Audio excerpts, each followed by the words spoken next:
Hey, my name is King. On this episode of the Otaku Experience, Solo Leveling's anime Blu-ray sales are surprisingly low compared to how popular the anime was.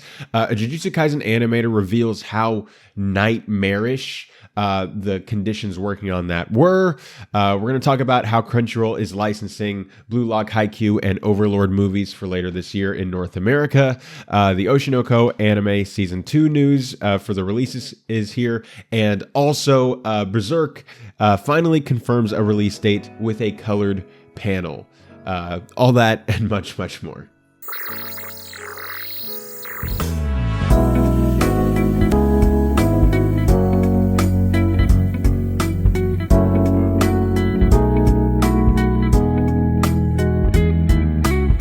Hello and welcome to another episode of the Otaku Experience, the anime non-news show where we talk about the current goings-on in the anime and the manga industry with our very uneducated opinions. I am once again your host, Israel. It has been so long. And listen, here's the thing.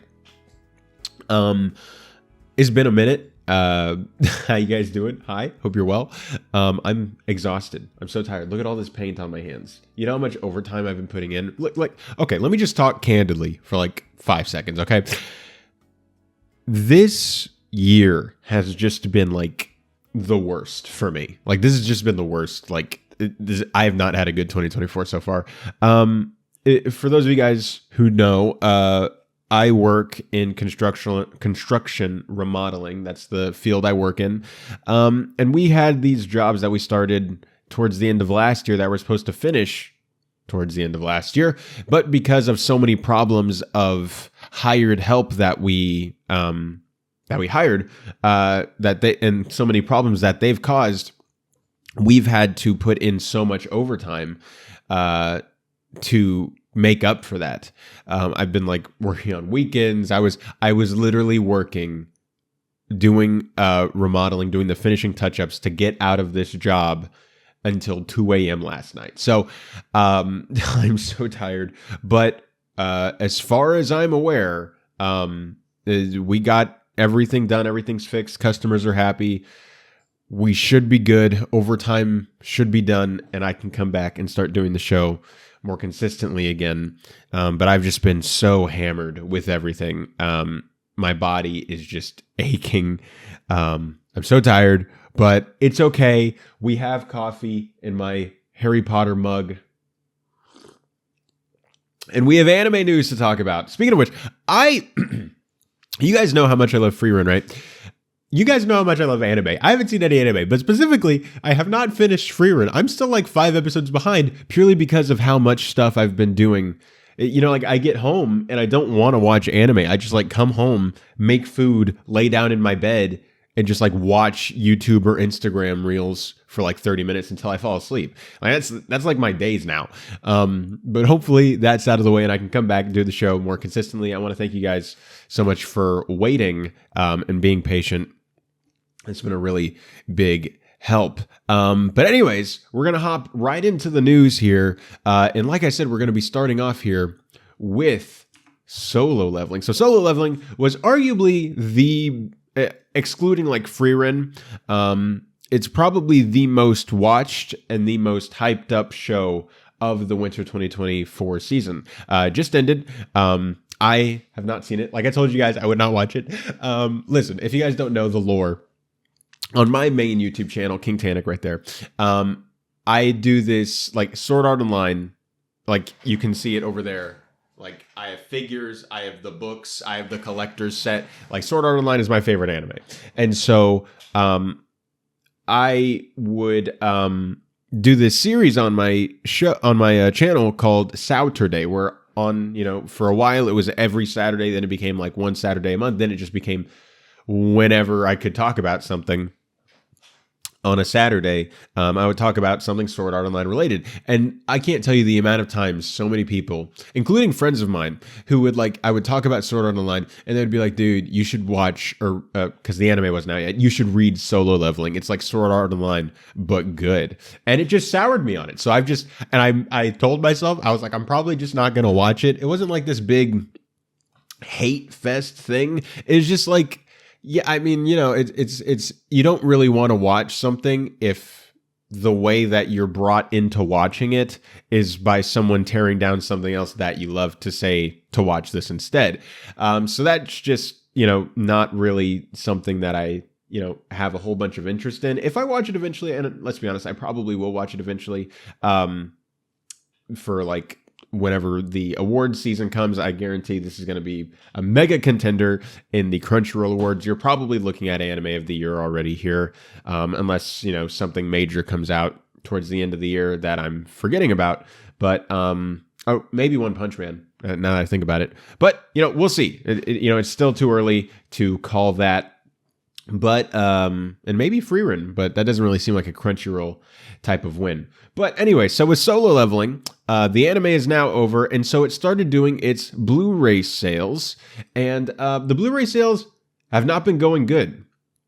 And so we have this article from CBR that says here, while Solo Leveling is faring incredibly well in global popularity, Blu-ray sales in Japan paint another picture. Official data from Oricon reveals surprisingly low sales for the series' first Blu-ray and DVD volume. Oricon released its Blu-ray and DVD sales from March 25th to March 31st, 2024, revealing that Popular Girls in Panzer Final Chapter Part 4, what a title, was by far the most popular anime sold that week with 32,614 copies. In second was Gushing Over Magical Girls Volume 1 with 8,114, followed by Johan the Parhelion, Sunshine in the Mirror, Limited Edition Part 7. Gosh, these titles. This is the best part of being an anime fan is the titles. They're the best. In contrast, Solo Leveling sales didn't rank high enough to be published. With the lowest Blu-ray and DVD to be ranked, Mashal Divine Visionary Selection Exam Arc Volume 1, indicating that Solo Leveling Volume 1, released on March 27th, must have sold fewer than 634 units in its first week. Okay. There's a little bit more here, but I'll kind of just talk about what's going on here. This is just really surprising. This wasn't surprising to me, knowing the industry the way I do, and I don't know it the best. I'm not the biggest know-it-all about all these things. I most times there's a bit of education that I have to do before I do the show on a topic, because I'm still a relatively new and young anime fan, and so I'm still getting used to everything. But on the surface level knowledge that I have, this does not surprise me in the slightest, because you have to know one thing about Solo Leveling. It's not that popular in Japan. And so the fact that these Japanese sales for the Blu-ray aren't even mentioned is not all that surprising to me. Now, the thing continues. Solo Leveling's low sales numbers were joined by several popular anime, such as Undead Unluck and Shangri-La Frontier. While fans commonly see Blu-ray and DVD sales as a signal for whether an anime will receive future seasons, both Shangri-La Frontier and Solo Leveling have already announced second seasons. Undead Unluck has also confirmed that it will make a big announcement on August 1st, with many suspecting it will be a continuation. So this is one thing that for a while, and still to an extent, it still really affects it. Blu-ray sales were what mattered, not the amount of people who watched it, not how much talk about it got on Twitter, not how many people subscribed to Crunchyroll for it, or whatever the case may be. It was Blu-ray sales.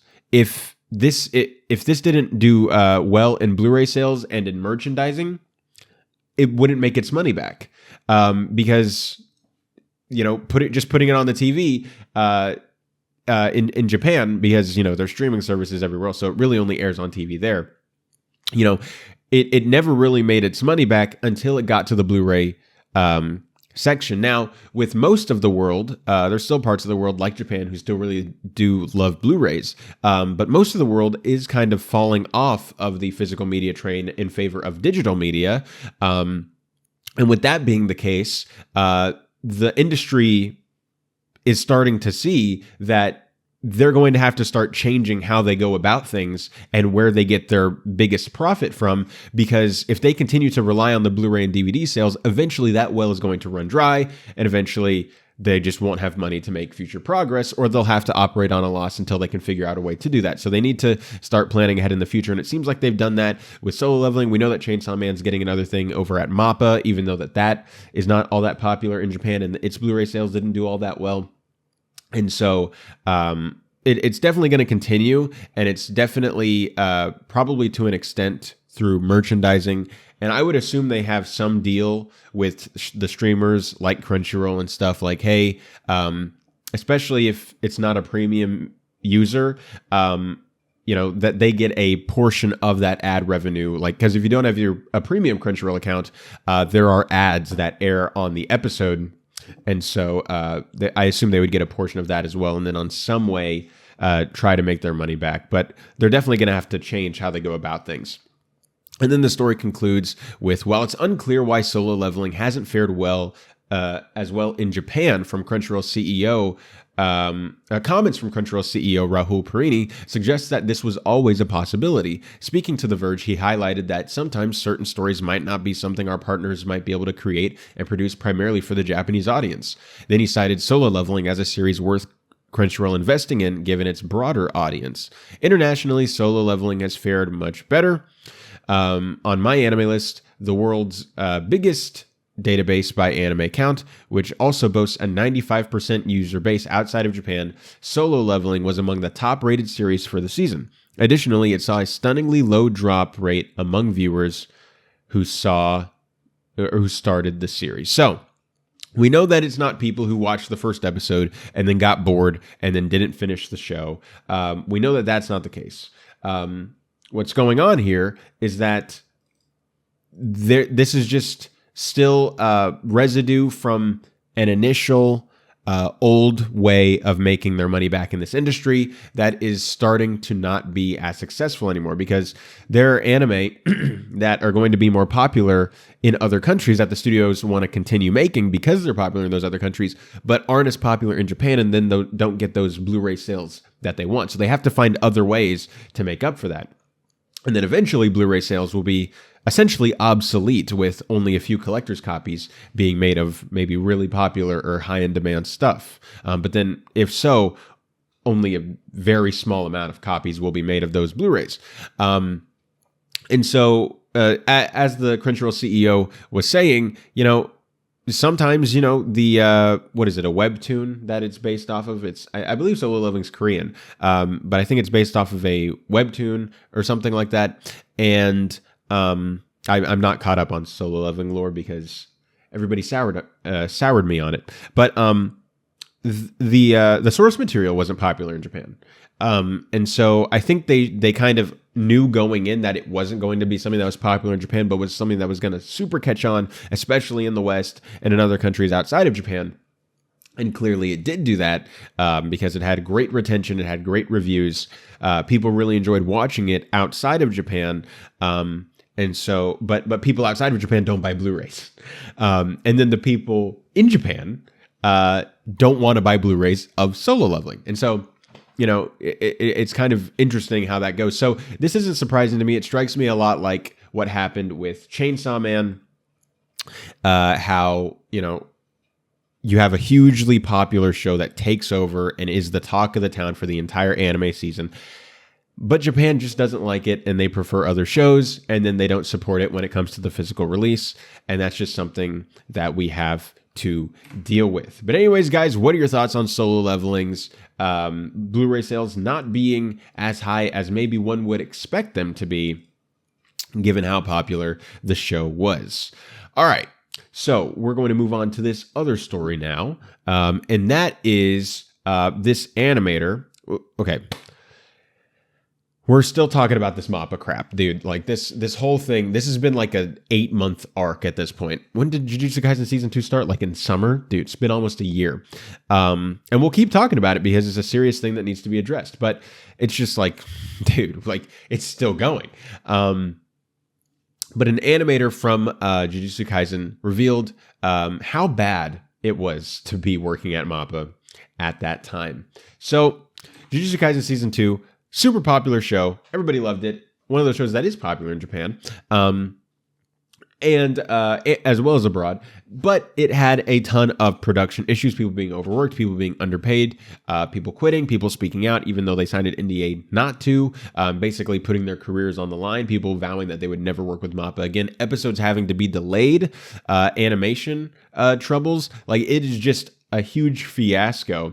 And the fact that it came out as good as it did is still like a testament to just how freaking dope MAPPA is, that if maybe they had started, maybe if they pay their employees a livable wage, maybe if they don't kill their employees with these overtime hours, maybe if, they release the anime at a sensible time, or plan their production to match their scheduled release better, then we could have an even better product of Jujutsu Kaisen Season 2, and literally everybody would be happy, except maybe the studio heads, which is why they don't do it. But I see this as an absolute win, if I'm being honest with you. But he spoke out about this, and it's two animators, Dorian Colin and Vincent Chasard. And this is what they had to say. Animators Dorian Colin and Vincent Chasard, who both freelanced on Jujutsu Kaisen Season 2, dove deeper into the anime's hellish conditions. Nevertheless, Colin said that while it got bad at points for him, MAPPA employees had it much worse, claiming that it had to be a nightmare. That's not good.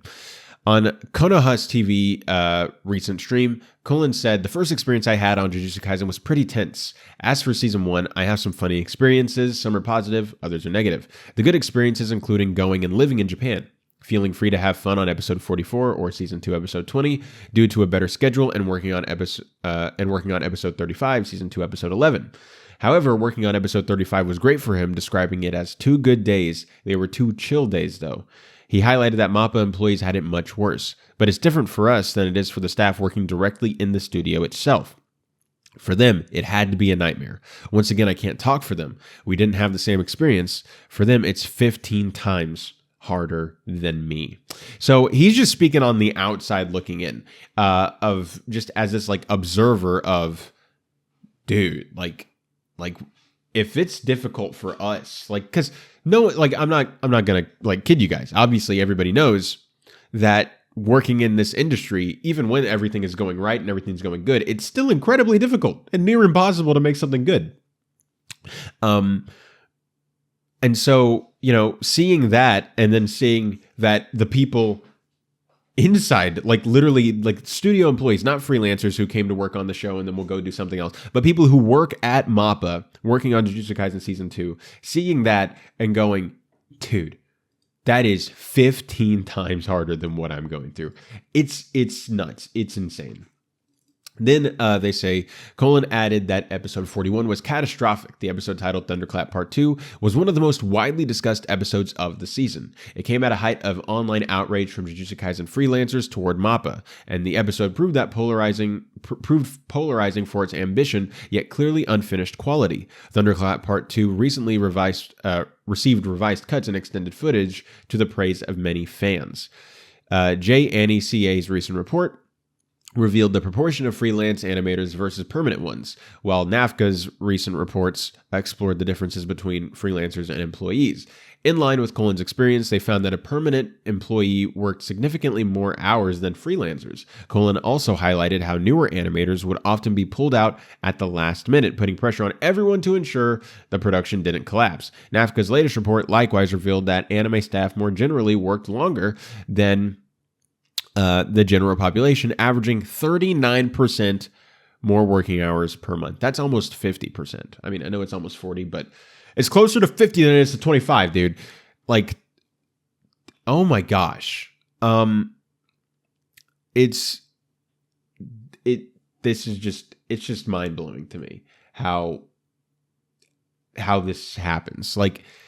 It's not I understand the how people can be taken advantage of in this industry, but my gosh, that is the thing about freelancers is that freelancers typically in their name, I mean, this isn't what they mean by in their name, but to an extent it is, but freelancers have more freedom than permanent employees. Freelancers kind of go around, but that means that they also have a little bit more flexibility on what they do. Whereas the permanent employees of MAPPA, if they try to do something, they'll just be fired from MAPPA. Whereas the freelance employees, they don't work directly for MAPPA. They can go somewhere else. And so when something happens with a freelancer, what are you supposed to do if you're a MAPPA animator? You just have to carry the load and be like, okay, I guess we're going to do that too, and still make that deadline. And it's just, dude, Dude. I mean, I understand, like, and this is, I mean, there's anime that have great production processes and things like that where they're able to do the average anime production process in a really great way, and everybody's happy, no one's dead. But then there are some where I just look at it and I go, I think this system just needs to fundamentally change. I think, if you ask me, I think, and I know that it's not like they're literally like they finish an episode and then they begin production entirely on the next episode. But there's so much work that they're still doing where they're barely finishing. And then the work that they finish is still receiving complaints and is still, like they said before, receiving revisions later on. I mean, look at Attack on Titan, the final season. Like every Blu-ray release was like had these insanely better looking animation parts because they went in and they had the time to do it now. But they were just rushing to meet that deadline. And so I know that there's like storyboards and there's like, your main, basically like the vast majority of the work is done before you get to that point. And then, then they do all that stuff. But I'm trying to say that there's still so much that they're doing. Like it's almost like I just want them to like finish a season and then move on and start, like kind of like the Hollywood model. Like Hollywood shows will film, if it's a live action show, they'll film, edit, do all their post-production stuff on a season. Maybe they'll like have some sound design and some visual effects stuff that they need to do, over the course of it airing. But broadly, the season's done. Like most of the people are gone, moving on to other projects. And it's, if anyone's still there, it's the story. What's the name? Who's in charge of the, it's not the director or the producer, the showrunner, and, the editors or the, visual effects artists or whoever, sound designers, doing those finishing touches. But it's literally that, finishing touches as the show's airing, rather than we have to do this entire like thing now. And so it's times like this when I'm just like, we just need to like bump this all back. Like, dude, take your 12 episode season, finish like 8 or 9 episodes, like basically done, like done. And then, I don't know why. I guess it's because they want the thing to move as fast as possible. But sometimes, fast does not always mean better. Going back to my analogy of this overtime I've had to do, we hired these subcontractors because they could do it fast. But just because it was fast doesn't mean it was better. They left us with more problems than we started with. And then I had to go in and redo everything myself. Well, not just myself, but, my brother, mainly family, because we had paid the subcontractors, and so there was like no money left in the job, and so we're just working for free, essentially fixing problems, because it's not the customer's fault, it's the subcontractor's fault, but that's part of it. But sometimes faster doesn't mean better. Sometimes slower doesn't mean better. But that there has to be a balance here, and I think you guys understand what I'm trying to say. But anyways, guys, we keep talking about MAPPA in this Jujutsu Kaisen situation because it was just insane and crazy. I'm trying to restart my thingamabob here because it's about to end, and you guys never tell me when it's going to end. It always does this. I have to keep my hold on, wait. I have to keep my little Otaku Experience screen up. Yeah, sometimes it ends, and then I'm like, why didn't you guys tell me? And you guys like, how are we supposed to tell you? We'll figure it out. I don't know. Anyways, what are your thoughts on this? It's crazy that we're still talking about this. Hopefully MAPPA does something to fix this and address this in the future. But anyways, we're going to move on to this next story, which is this. So we have some movies coming out this year. What we do? Yeah, that's right. We have some movies coming out this year. We have movies come out every year. Not just like Shinkai or Ghibli films, things like that. But we have like anime films. Like what do I mean by that? Okay, so you have anime films like Your Name, Weathering with You, The Boy and the Heron, Spirited Away, things like that. And then you have anime films, which are like movies of an anime series franchise. You know what I mean? Okay, great. I didn't know how else to say that. But so we have things going on here, and Crunchyroll, once again, is licensing films to bring to North America, starting with Haikyuu, The Dumpster Battle. And so its release date in America is May 31st. That's my birthday month. And the synopsis is Shoyo Hinata joins Karasuno's high volleyball club to be like his idol, a former Karasuno player known as the Little Giant. But Hinata soon finds that he must team up with his middle school nemesis, Tobio Kageyama. Their clashing styles turn into a surprising weapon. But can they beat their rival Nekoma Hai in the... See, this is what happens when you don't watch or read or anything anime for like 2 months. Nekoma Hai in the highly anticipated Dumpster Battle, the long-awaited ultimate showdown between the two opposing teams. Bum, bum, bum. And then, May 30th in Australia, New Zealand, Denmark, Italy, Switzerland, Netherlands, Argentina, Brazil, Central America, El Salvador, Costa Rica, Guatemala, Honduras, Nicaragua, Panama, Chile, Colombia, Ecuador, Mexico, Peru. May 31st in Canada, Finland, Ireland, Norway, Poland, Spain, Sweden, United Kingdom, United States. June 7th in Turkey, June 12th, Belgium, France, Luxembourg, Switzerland, June 25th, Austria, Germany, and June 27th, Switzerland. And so that's the first one, is the Haikyuu, The Dumpster Battle. Then we move on to the next one that they're doing, coming out in the summer. And that is this one I'm anticipating quite a bit because I really enjoyed the show, is Blue Lock episode Nagi. And so the synopsis is, that's a hassle. That was second-year high schooler Nagi Seishiro's favorite phrase as he lived his dull life. Until Mikage Reo, a classmate who dreamed of winning the World Cup, discovers Nagi's hidden skills, inspiring him to play soccer and share his outstanding talent. One day he receives an invitation to the mysterious Blue Lock project. What awaits him there is an encounter with the finest strikers assembled from across the country. Nagi's dream of becoming the best alongside Reo will take this prodigy to a world he's never known. A prodigy can only be shaped when someone discovers him. Now, striker Nagi Seishiro's incredible talent and persona will set the soccer world ablaze. And that's coming out on June 28th in North America.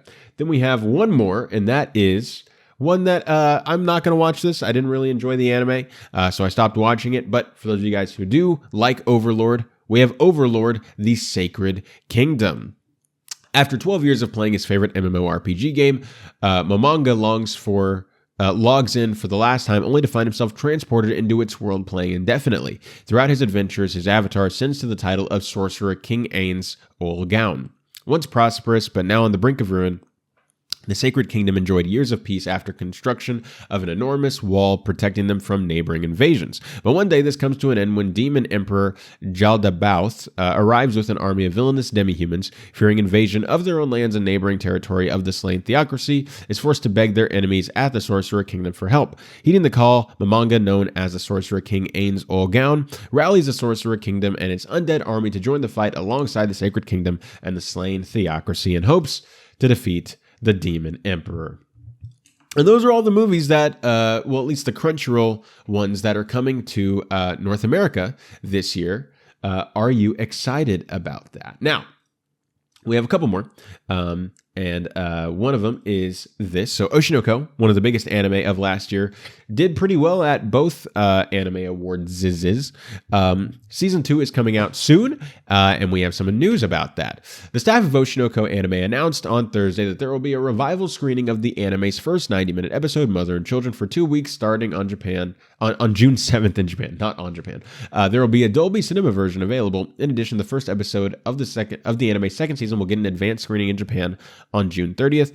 And then April 12th is the anniversary of the first season. So we'll at least get to hear some, reviews and stuff about season 2, episode 1. I don't know how excited I am about this after seeing where the manga has gone. Not all that fun. But moving on, that's there wasn't really much to talk about with that. That was it. Moving on, we have our last story of the day. And so it is this. Berserk. Berserk is, arguably one of, if not the greatest manga of all time. And it's, been in the news a lot recently, not for the greatest reasons. Sadly, its author and artist, one and the same, passed away, and his friend had to take it up after him, and it recently went on hiatus back in November, and it is coming back. And there's a colored visual, and they talk about the new release date here. There we go. Official early previews for Hakusensha's Young Animal magazine confirmed that Berserk Chapter 376 release date for April 26, 2024. The chapter will get a color page and is described as the latest chapter of the long-awaited global bestseller. Guts has also been captured by the Kushan. What will happen to the group? Berserk original story Kentaro Miura, manga, Studio Gaga, story supervision, Koji Mori. Also among the other upcoming series for Young Animals, Koji Mori's D-Diver manga, the last series that Mori had written with Miura's support. Mori previously spoke about how Miura pushed him to overcome his doubts to begin the series. And then, here we go. Berserk now often suffers from irregular chapter releases. Berserk has been on break since November with the release of Chapter 375, while the passing of Kentaro Miura has understandably meant the series has struggled with regular releases. Berserk fans retain hope that some 5 to 7 chapters will still ship in 2024. Nevertheless, the Berserk fandom has had numerous media to enjoy in the manga's absence. Discotek Media released Berserk the complete 1997 series Blu-ray last month to massive demand, immediately selling out nationwide. While stock supplies have returned, Discotek recently released a statement warning fans against scalpers. The release date for Berserk the Black Swordsman trailer was also revealed, which will screen at Otaku Fest Saltillo this coming May. Whenever we talk about Berserk, it's always just met with like a series or a feeling of gravitas, just because of what's going on with the whole situation. It's just so tragic what happened, and how everything is played out. But it is still very, I don't know what the word would be, inspiring, uplifting for,